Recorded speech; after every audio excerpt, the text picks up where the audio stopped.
Chapter 37. The Catacombs of Saint Sebastian. In his whole life, perhaps, Franz had never before experienced so sudden an impression, so rapid a transition from gaiety to sadness, as in this moment. It seemed as though Rome, under the magic breath of some demon of the night, had suddenly changed into a vast tomb. By a chance, which added yet more to the intensity of the darkness, the moon, which was on the wane, did not rise until 11 o'clock, and the streets which the young man traversed were plunged in the deepest obscurity. The distance was short, and at the end of 10 minutes his carriage, or rather the Count's, stopped before the Hôtel de Londres.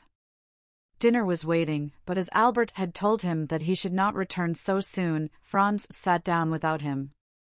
Signor Pastrini, who had been accustomed to see them dine together, inquired into the cause of his absence, but Franz merely replied that Albert had received on the previous evening an invitation which he had accepted.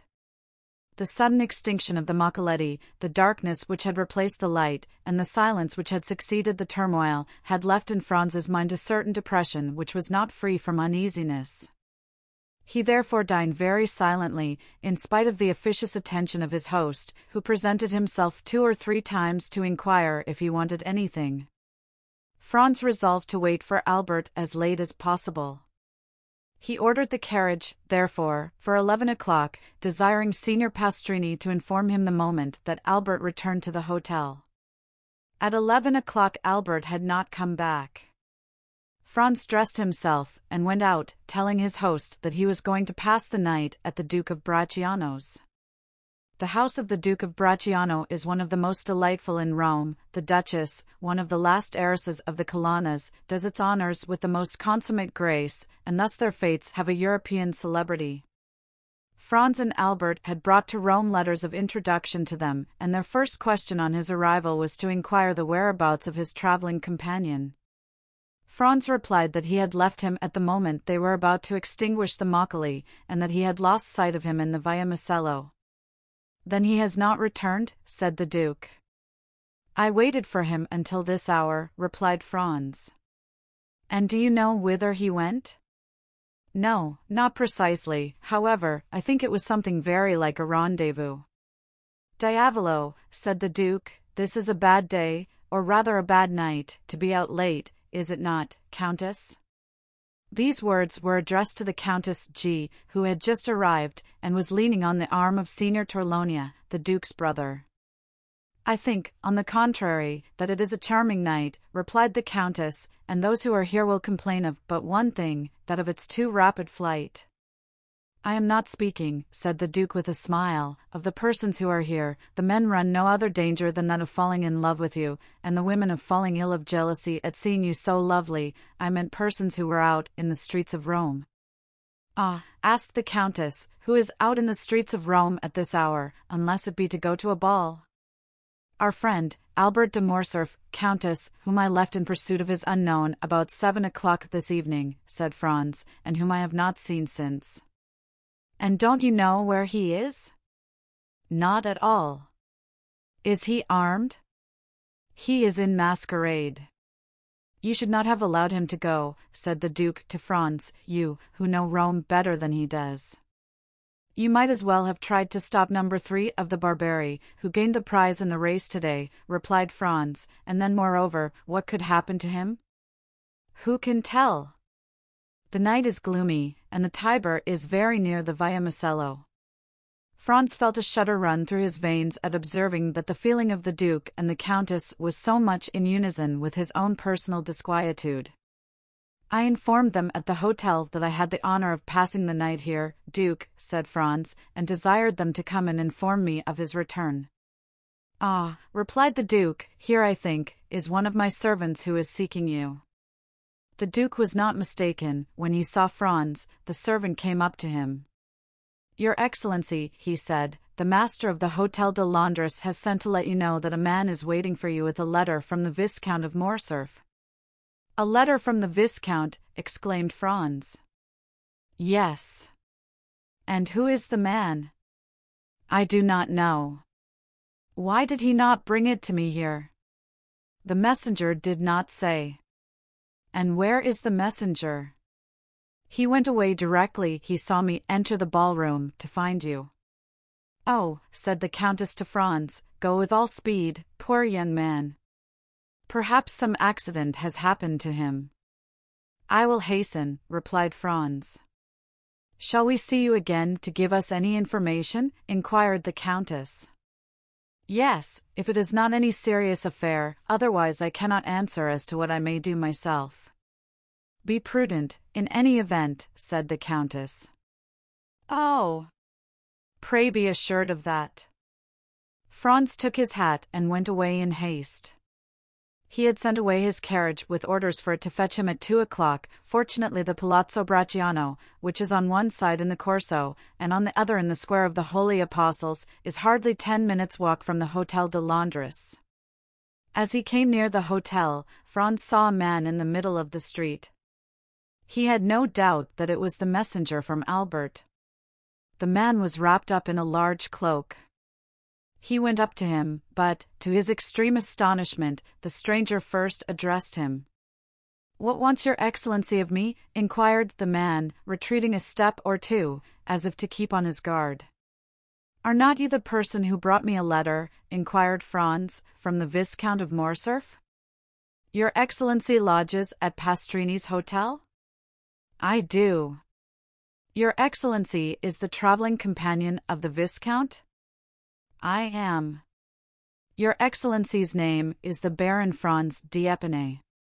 Then it is to your Excellency that this letter is addressed." "Is there any answer?" inquired Franz, taking the letter from him. "Yes, your friend at least hopes so." "Come upstairs with me, and I will give it to you." "I prefer waiting here," said the messenger, with a smile. "And why?" "Your Excellency will know when you have read the letter." "Shall I find you here, then?" "Certainly." Franz entered the hotel. On the staircase he met Signor Pastrini. "Well?" said the landlord. "Well, what?" responded Franz. "You have seen the man who desired to speak with you from your friend?" he asked of Franz. "Yes, I have seen him," he replied, "and he has handed this letter to me."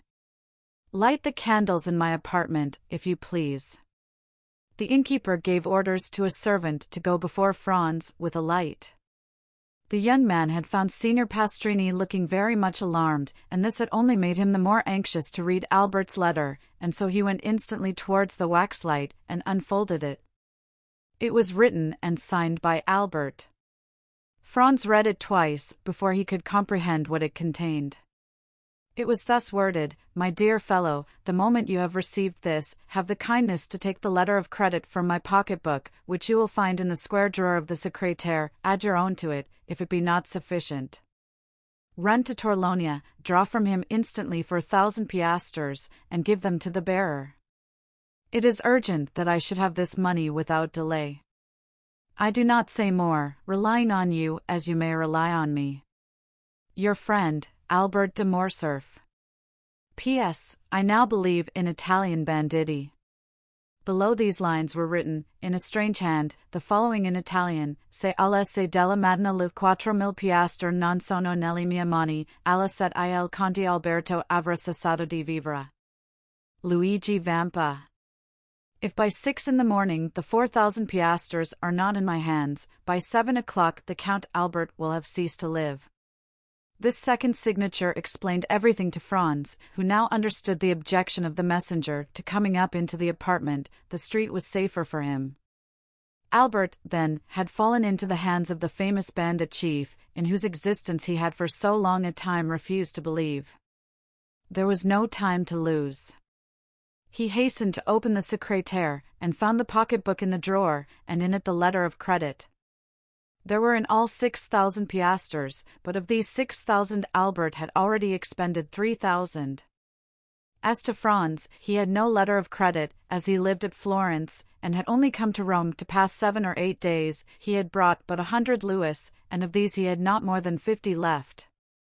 Thus 700 or 800 piastres were wanting to them both to make up the sum that Albert required. True, he might in such a case rely on the kindness of Signor Torlonia.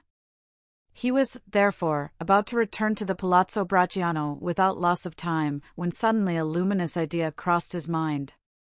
He remembered the Count of Monte Cristo. Franz was about to ring for Signor Pastrini when that worthy presented himself. "My dear sir," he said, hastily, "do you know if the Count is within?" "Yes, Your Excellency, he has this moment returned." "Is he in bed?" "I should say no." "Then ring at his door, if you please, and request him to be so kind as to give me an audience." Signor Pastrini did as he was desired, and returning 5 minutes after, he said, "The Count awaits Your Excellency." Franz went along the corridor, and a servant introduced him to the Count. He was in a small room which Franz had not yet seen, and which was surrounded with divans. The Count came towards him. "Well, what good wind blows you hither at this hour?" said he. "Have you come to sup with me?" "It would be very kind of you." "No, I have come to speak to you of a very serious matter." "A serious matter," said the Count, looking at Franz with the earnestness usual to him, "and what may it be?" "Are we alone?" "Yes," replied the Count, going to the door, and returning. Franz gave him Albert's letter. "Read that," he said. The Count read it. "Well, well," said he. "Did you see the postscript?" "I did, indeed. Se alle se della mattina le 4.000 piastre non sono nelle mie mani, alla set il Conte Alberto avrà cessato di vivere." Luigi Vampa. "What think you of that?" inquired Franz. "Have you the money he demands?" "Yes, all but 800 piastres." The Count went to his secrétaire, opened it, and pulling out a drawer filled with gold, said to Franz, "I hope you will not offend me by applying to anyone but myself." "You see, on the contrary, I come to you first and instantly," replied Franz. "And I thank you, have what you will," and he made a sign to Franz to take what he pleased. "Is it absolutely necessary, then, to send the money to Luigi Vampa?" asked the young man, looking fixedly in his turn at the Count. "Judge for yourself," replied he. "The postscript is explicit. I think that if you would take the trouble of reflecting, you could find a way of simplifying the negotiation," said Franz. "How so?" returned the Count, with surprise. "If we were to go together to Luigi Vampa, I am sure he would not refuse you Albert's freedom. What influence can I possibly have over a bandit? Have you not just rendered him a service that can never be forgotten?" "What is that?" "Have you not saved Peppino's life?" "Well, well," said the Count, "who told you that?" "No matter, I know it." The Count knit his brows, and remained silent an instant. "And if I went to seek Vampa, would you accompany me?" "If my society would not be disagreeable." "Be it so. It is a lovely night, and a walk without Rome will do us both good. Shall I take any arms?" "For what purpose?" "Any money?" "It is useless." "Where is the man who brought the letter?" "In the street." "He awaits the answer?" "Yes." "I must learn where we are going." "I will summon him hither." "It is useless, he would not come up." "To your apartments, perhaps, but he will not make any difficulty at entering mine."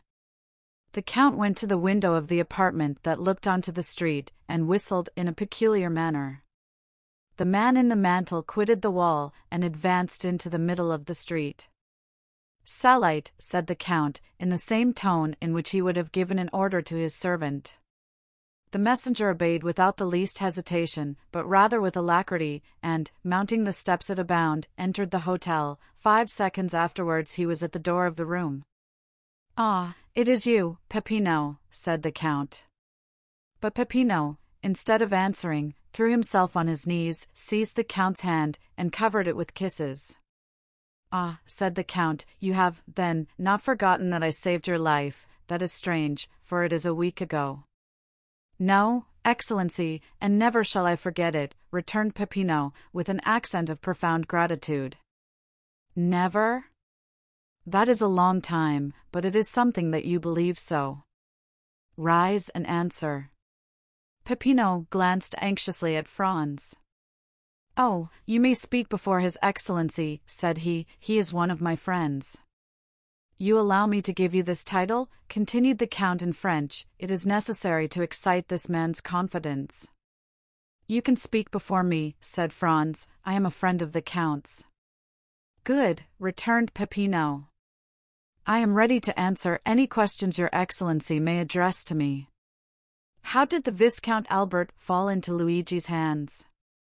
Excellency, the Frenchman's carriage passed several times the one in which was Teresa. The chief's mistress? Yes. The Frenchman threw her a bouquet, Teresa returned it, all this with the consent of the chief, who was in the carriage. What? Cried Franz, was Luigi Vampa in the carriage with the Roman peasants? It was he who drove, disguised as the coachman, replied Peppino. Well, said the Count. Well, then, the Frenchman took off his mask, Teresa, with the chief's consent, did the same. The Frenchman asked for a rendezvous, Teresa gave him one, only, instead of Teresa, it was Beppo who was on the steps of the church of San Giacomo. What? Exclaimed Franz, the peasant girl who snatched his mocoletto from him was a lad of 15, replied Peppino. But it was no disgrace to your friend to have been deceived, Beppo has taken in plenty of others. And Beppo led him outside the walls, said the Count. Exactly so, a carriage was waiting at the end of the Via Macello. Beppo got in, inviting the Frenchman to follow him, and he did not wait to be asked twice. He gallantly offered the right-hand seat to Beppo, and sat by him. Beppo told him he was going to take him to a villa a league from Rome, the Frenchman assured him he would follow him to the end of the world. The coachman went up the Via di Ripetta and the Porta San Paolo, and when they were 200 yards outside, as the Frenchman became somewhat too forward, Beppo put a brace of pistols to his head, the coachman pulled up and did the same. At the same time, 4 of the band, who were concealed on the banks of the Almo, surrounded the carriage.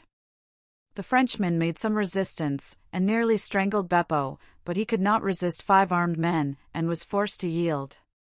They made him get out, walk along the banks of the river, and then brought him to Teresa and Luigi, who were waiting for him in the catacombs of Saint Sebastian. Well, said the Count, turning towards Franz, it seems to me that this is a very likely story. What do you say to it? Why, that I should think it very amusing, replied Franz, if it had happened to anyone but poor Albert. And, in truth, if you had not found me here, said the Count, it might have proved a gallant adventure which would have cost your friend dear, but now, be assured, his alarm will be the only serious consequence. And shall we go and find him? Inquired Franz. Oh, decidedly, sir. He is in a very picturesque place. Do you know the catacombs of Saint Sebastian? I was never in them, but I have often resolved to visit them. Well, here is an opportunity made to your hand, and it would be difficult to contrive a better. Have you a carriage? No, that is of no consequence. I always have one ready, day and night. Always ready? Yes. I am a very capricious being, and I should tell you that sometimes when I rise, or after my dinner, or in the middle of the night, I resolve on starting for some particular point, and away I go. The Count rang, and a footman appeared. Order out the carriage, he said, and remove the pistols, which are in the holsters. You need not awaken the coachman, Ollie will drive. In a very short time, the noise of wheels was heard, and the carriage stopped at the door. The Count took out his watch. 12:30, he said. We might start at 5 o'clock and be in time, but the delay may cause your friend to pass an uneasy night, and therefore we had better go with all speed to extricate him from the hands of the infidels. Are you still resolved to accompany me? More determined than ever. Well, then, come along. Franz and the Count went downstairs, accompanied by Peppino. At the door they found the carriage. Ollie was on the box, in whom Franz recognized the dumb slave of the grotto of Monte Cristo. Franz and the Count got into the carriage. Peppino placed himself beside Ollie, and they set off at a rapid pace. Ollie had received his instructions, and went down the Corso, crossed the Campo Vaccino, went up the Strada San Gregorio, and reached the gates of Saint Sebastian. Then the porter raised some difficulties, but the Count of Monte Cristo produced a permit from the governor of Rome, allowing him to leave or enter the city at any hour of the day or night. The portcullis was therefore raised, the porter had a louis for his trouble, and they went on their way. The road which the carriage now traversed was the ancient Appian Way, and bordered with tombs. From time to time, by the light of the moon, which began to rise, Franz imagined that he saw something like a sentinel appear at various points among the ruins, and suddenly retreat into the darkness on a signal from Peppino. A short time before they reached the Baths of Caracalla the carriage stopped, Peppino opened the door, and the Count and Franz alighted.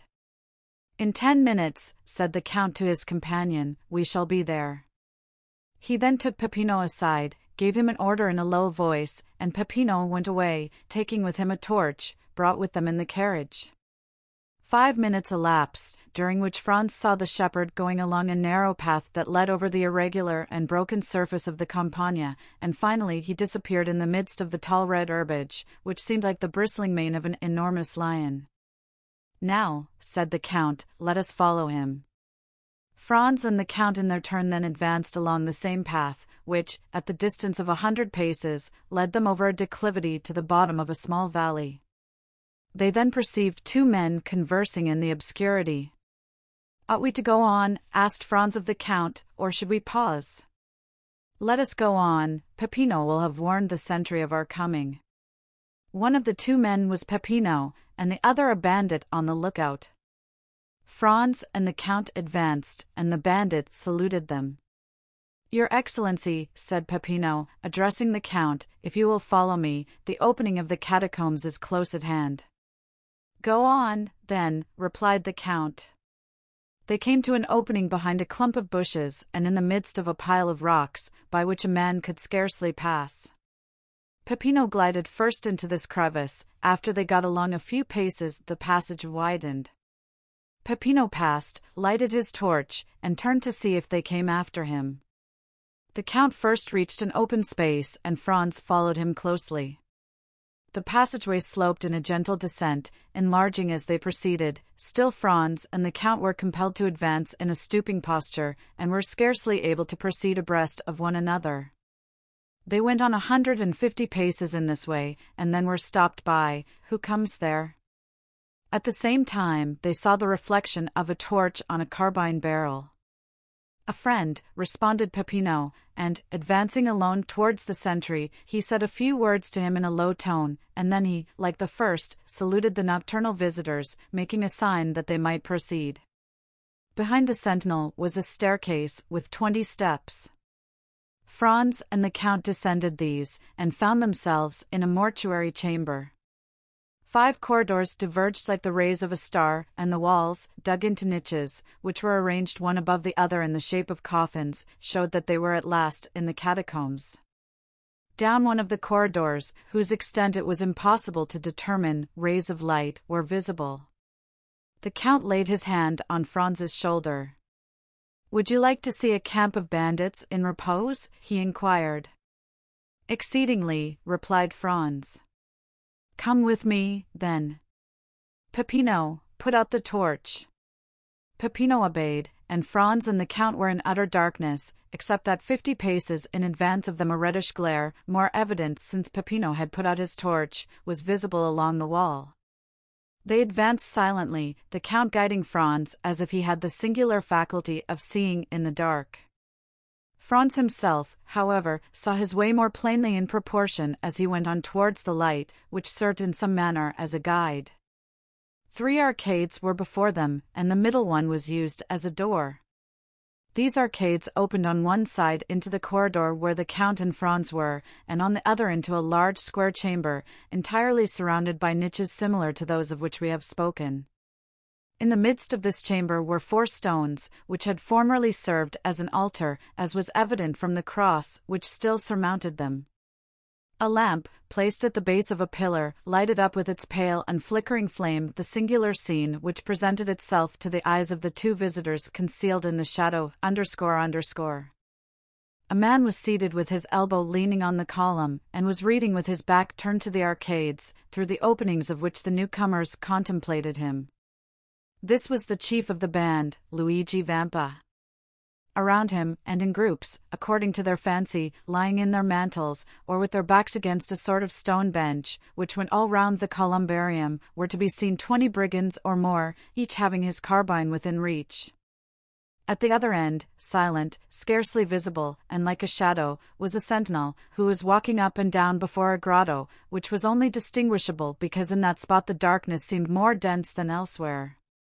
When the Count thought Franz had gazed sufficiently on this picturesque tableau, he raised his finger to his lips, to warn him to be silent, and, ascending the 3 steps which led to the corridor of the columbarium, entered the chamber by the middle arcade, and advanced towards Vampa, who was so intent on the book before him that he did not hear the noise of his footsteps.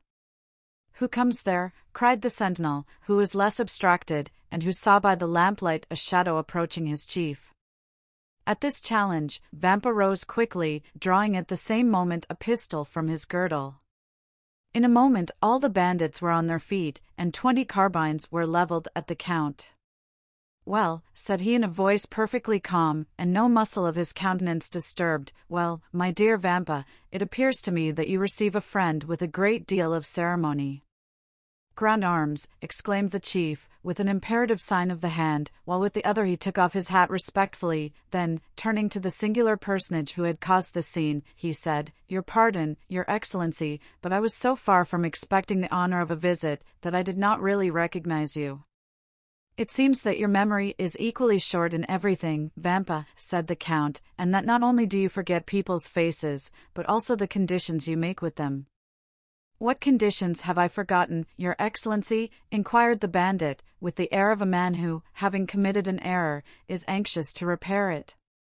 "Was it not agreed," asked the Count, "that not only my person, but also that of my friends, should be respected by you?" "And how have I broken that treaty, your Excellency?" "You have this evening carried off and conveyed hither the Viscount Albert de Morcerf."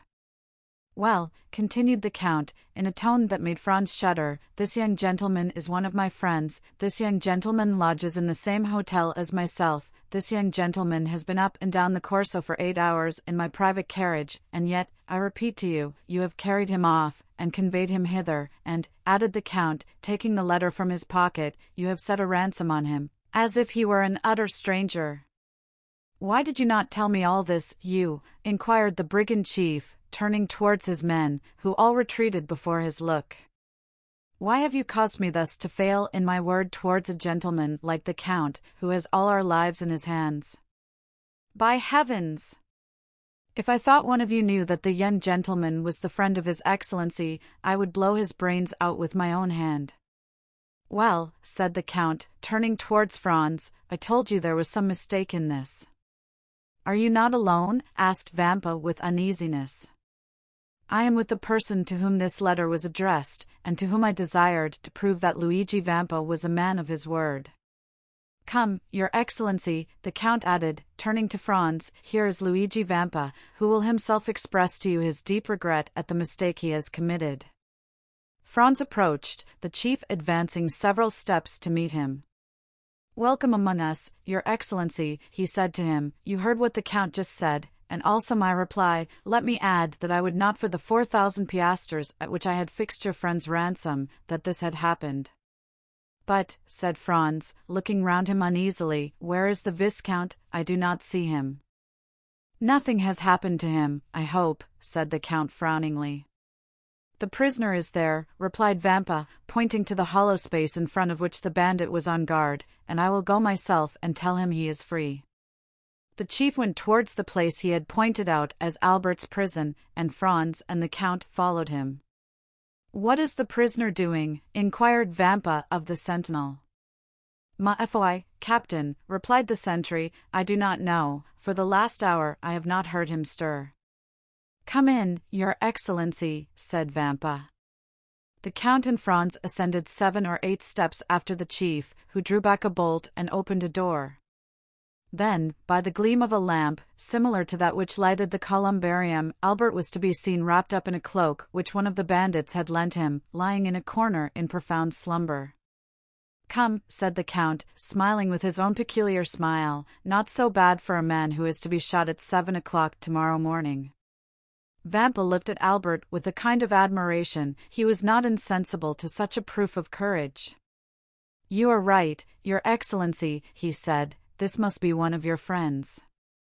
Then going to Albert, he touched him on the shoulder, saying, "Will Your Excellency please to awaken?"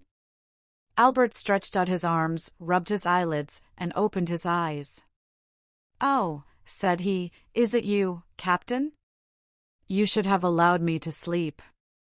I had such a delightful dream. I was dancing the galop at Torlonia's with the Countess G." Then he drew his watch from his pocket, that he might see how time sped. "1:30 only," said he.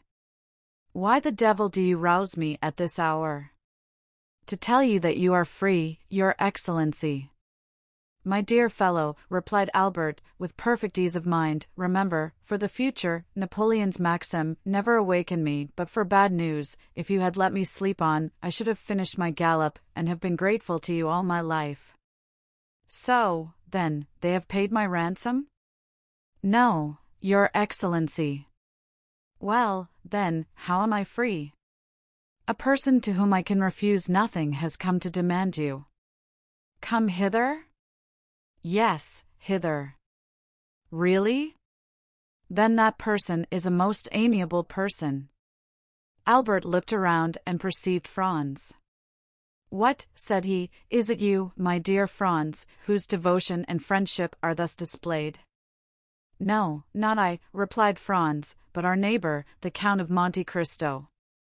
"Oh, my dear Count," said Albert gaily, arranging his cravat and wristbands, "you are really most kind, and I hope you will consider me as under eternal obligations to you, in the first place for the carriage, and in the next for this visit," and he put out his hand to the Count, who shuddered as he gave his own, but who nevertheless did give it. The bandit gazed on the scene with amazement. He was evidently accustomed to see his prisoners tremble before him, and yet here was one whose gay temperament was not for a moment altered. As for Franz, he was enchanted at the way in which Albert had sustained the national honor in the presence of the bandit. "My dear Albert," he said, "if you will make haste, we shall yet have time to finish the night at Torlonia's. You may conclude your interrupted gallop, so that you will owe no ill will to Signor Luigi, who has, indeed, throughout this whole affair acted like a gentleman. You are decidedly right, and we may reach the palazzo by 2 o'clock. Signor Luigi," continued Albert, "is there any formality to fulfill before I take leave of Your Excellency?" "None, sir," replied the bandit, "you are as free as air." "Well, then, a happy and merry life to you. Come, gentlemen, come." And Albert, followed by Franz and the Count, descended the staircase, crossed the square chamber, where stood all the bandits, hat in hand. "Peppino," said the brigand chief, "give me the torch." "What are you going to do?" inquired the Count. "I will show you the way back myself," said the captain. "That is the least honor that I can render to Your Excellency." And taking the lighted torch from the hands of the herdsman, he preceded his guests, not as a servant who performs an act of civility, but like a king who precedes ambassadors. On reaching the door, he bowed. "And now, Your Excellency," added he, "allow me to repeat my apologies, and I hope you will not entertain any resentment at what has occurred." "No, my dear Vampa," replied the Count, "besides, you compensate for your mistakes in so gentlemanly a way, that one almost feels obliged to you for having committed them. Gentlemen," added the chief, turning towards the young men, "perhaps the offer may not appear very tempting to you, but if you should ever feel inclined to pay me a second visit, wherever I may be, you shall be welcome." Franz and Albert bowed. The Count went out first, then Albert. Franz paused for a moment. "Has Your Excellency anything to ask me?" said Vampa with a smile. "Yes, I have," replied Franz. "I am curious to know what work you were perusing with so much attention as we entered."